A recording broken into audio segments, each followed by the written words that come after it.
novo presidente Jorge Cajuru, obedecendo o regimento dessa casa, na liderança dos democratas, eu gostaria de tratar desse assunto que é recorrente hoje na vida do país. Nós estamos vivendo dias de extrema dificuldade, onde a sociedade brasileira, em função do volume de informações sobre as ações que vêm acontecendo por parte do governo, inquietam em função do momento de gravidade em que nós vivemos, da premência do tempo que temos para trabalhar as reformas estruturantes desse país. E quando eu falo reformas estruturantes, aqui eu me refiro à reforma da Previdência, à reforma tributária, à reforma fiscal, à reforma política, que é fundamental também, porque é um país que tem 35 partidos com registro no Tribunal Superior Eleitoral. Eu já disse em outros pronunciamentos, fica ingovernável. Nós vivemos hoje o caso do presidente da República, que, em não encontrando um abrigo e um porto seguro antes das eleições, teve que encontrar um partido que hoje está sendo, um pequeno partido, e que hoje está sendo um grande tormento na sua vida, enfim, né? Então, acho que todas essas reformas, elas têm que ser realizadas, e se não bastasse, a própria opinião pública e a imprensa que reproduz a manifestação individual e coletiva de cada um de nós nesta casa e na Câmara dos Deputados, sempre nos questionam o que é mais importante, se é a reforma da Previdência ou o pacote de combate ao crime organizado e à corrupção do ministro Sérgio Moro, né, que, na verdade, confunde bastante a opinião pública. Eu acho, senhor presidente, que o país espera por nós, o país espera pelo Congresso Nacional. Eu fiz um rápido resumo aqui e digo que o presidente Jair Bolsonaro está tomando atitudes. E isso vale mais que popularidade. Deixar agora de lado os cálculos da popularidade e assumir a postura certa, ou seja, as reformas a que nos referimos, e a reforma da Previdência, ela é basilar, ela é inquestionável. Estão aí todos os estudos sendo realizados e vemos aqui a gravidade do problema da Previdência, que é praticamente quem dá curso à vida do país em todos os outros segmentos. Vi aqui o pronunciamento da senadora Cátia Abreu na área da saúde, nas questões relativas ao Pacto Federativo. Vi aqui, agora que me antecedeu, o nobre senador Paulo Paim, que tem um conhecimento minudente da questão trabalhista nesse país, mas tudo gira em torno da reforma da Previdência, senão não tem recurso e o país quebra, ponto final. Então, eu diria que deixar agora de lado os cálculos da popularidade e assumir as reformas é fundamental. Se não age assim, agora pode ser chamado o nosso presidente de pusilânime, ou seja, de fraco, que não tem decisões. Tem que ousar dizer de maneira firme que as reformas é o que há de mais importante agora para o país. Com isso, ganha o respeito e a confiança de todos nós. Sem coragem, sem o senso de momento, que requer ousadia, não há um grande político. E o presidente Jair Bolsonaro sabe disso. Por isso, presidente Jair Bolsonaro, ouse, insista, mande com a precisão cirúrgica, com uma minudência de detalhes e na convicção que deverá ser adaptado aqui nas duas casas, esse projeto de reforma da Previdência. Com ousadia, se faz a inflexão não só da sua biografia, como e principalmente do momento político em que nós vivemos, em que sem as reformas não há esperança. Todos que aqui questionam, de uma forma ou de outra, o momento em que vive o país, não tem dúvida. Seja de direita, seja de centro, seja de esquerda, não tem dúvida que a reforma da Previdência deveria ser o consenso de todas as duas casas para que nós possamos, até o meio do ano, ofertarmos à população brasileira uma alternativa para melhorar a vida desse país. Portanto, senhor presidente, eu gostaria de dizer que nós não podemos viver sobre a lupa da desconfiança da sociedade, né?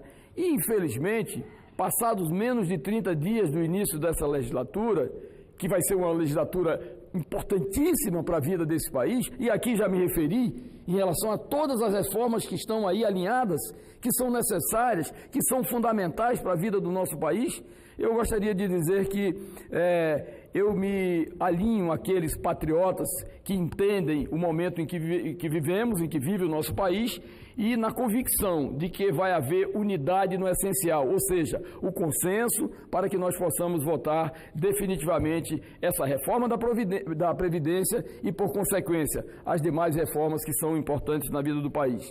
E não poderia deixar de fazer esse registro aqui hoje, né, sobre um tema em que já apresentei até um projeto de lei nesta casa.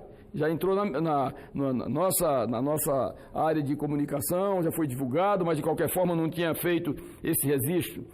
Hoje quero anunciar que protocolei um projeto de resolução no Senado Federal que trata sobre o imposto sobre a propriedade de veículos automotores, o IPVA, para automóveis de duas rodas com até 150 cilindradas. A Constituição Federal nos diz, na seção 4 dos impostos dos direitos do Estado, o artigo 155, parágrafo 6º, inciso 1 e 2, que compete ao Senado Federal fixar alíquotas mínimas e fazê-lo de forma diferenciada em função do tipo e da utilização. Entre 2011 e 2018, foram fabricadas 185,9 milhões de unidades. Das que circulam, a maioria, 76,7%, é de até 160 cilindradas, sendo 38,3% de 150 cilindradas e 25,3% de 125 cilindradas. Portanto, entre os 30 países com a maior carga tributária do mundo, o Brasil é o que proporciona o pior retorno dos valores arrecadados em prol do benefício e bem-estar da sociedade. Levantamento do Instituto Brasileiro de Planejamento e Tributação, IBPT, aponta que o retorno recebido pelos brasileiros fica aquém dos altos tributos pagos.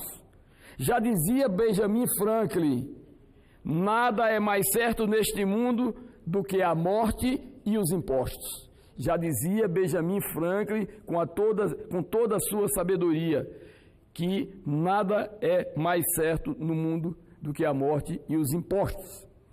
Meus colegas senadores, todos nós sabemos das dificuldades que a população passa em vários setores precários em nosso país. Faltam estradas asfaltadas, transportes urbanos de frequência e qualidade necessários para a locomoção dos nossos cidadãos trabalhadores. Essa dificuldade de locomoção atrapalha muito o processo produtivo dessas regiões, principalmente as mais distantes, que muitas vezes precisam de transporte urgente, de um documento ou de uma peça de reposição, cujo transporte demora e é muito custoso. Nessas regiões, as motocicletas são um dos principais, se não o principal veículo de locomoção, e dessa forma, de fundamental importância para a economia dessas regiões. E aqui falo da região norte, da região nordeste, da região centro-oeste, tantas regiões que necessitam realmente desse meio de transporte. Não bastasse sua importância econômica, existe a importância humana. As longas distâncias de difícil alcance do automóvel comum, muitas vezes precisam ser percorridas para levar um médico, uma parteira, um remédio que pode salvar vidas. Além disso, esses veículos de porte leve não causam estragos às estradas e às pistas pavimentadas, sendo não onerosos na destinação de recursos captados pelo IPVA. De acordo com o Abraciclo, a moto é o verdadeiro veículo popular em todos os seus aspectos. Existem razões bem fortes que explicam a atração desses brasileiros pela motocicleta. Primeiro, baixo custo de aquisição e manutenção. Segundo, economia de combustível e transporte rápido para qualquer localidade. Associadas a isso, a possibilidade de usar o veículo para gerar renda e a natural inclusão social que o transporte próprio traz às famílias. Quase metade, 48% dos compradores de motocicletas está na classe D e E correspondem a 35% da população brasileira. Se for acrescida a classe C, somam 85% dos consumidores desse produto. A Abraciclo, em pesquisa de setembro de 2018, constatou que 89,2% dos condutores usam as motocicletas para ir e voltar ao trabalho. E desses, 38,5% trabalham como motofrentistas. A maioria, 25,3%, pilota a moto de 2 a 4 horas por dia. Outros, 24,4% de 5 a 8 horas e 23% por mais de 8 horas. Por isso, proponho a definição de uma alíquota mínima de 0% para motocicletas até 150 cilindradas. Esse ato não criará problemas nenhum aos estados que não desejam adotá-los, em especial os estados que não necessitam tanto desse tipo de transporte, mas fará uma grande diferença para aqueles estados e população que necessitam dessa decisão. Por esta razão, peço aos meus colegas senadores que me ajudem a aprovar esse projeto de resolução, sabendo que estarão contribuindo para o desenvolvimento de regiões menos favorecidas, estimulando a redução das desigualdades regionais e fazendo um ato de justiça para as populações menos favorecidas. Meu caro presidente Jorge Cajuru, Vossa Excelência, que tem esse espírito popular tão forte, que tem uma empatia natural e um convívio quase que pleno com as redes sociais, e aqui já deixou demonstrado em vários exemplos de como pauta o seu mandato, eu gostaria até de sugerir a Vossa Excelência que também expandisse para esse segmento que é tão importante, como vem um projeto dessa natureza da nossa autoria para as populações que, na verdade, lhe apoiam, mais de 1 milhão de eleitores que Vossa Excelência alcançou. E tenho certeza que há quase unanimidade, porque parece que o IPVA de 400, 500, 600 reais não representa muito, mas para aqueles que, na verdade, têm apenas a moto como seu veículo de locomoção, representa demais. Portanto, esse é o nosso sentimento, essa é a nossa iniciativa e tenho certeza que os nobres senadores haverão de entender que, de uma forma coletiva, poderão realmente entender o nosso pleito e nos acompanhar nessa decisão de aprová-lo. Muito obrigado, senhor presidente. Senhor senador Chico Rodrigues de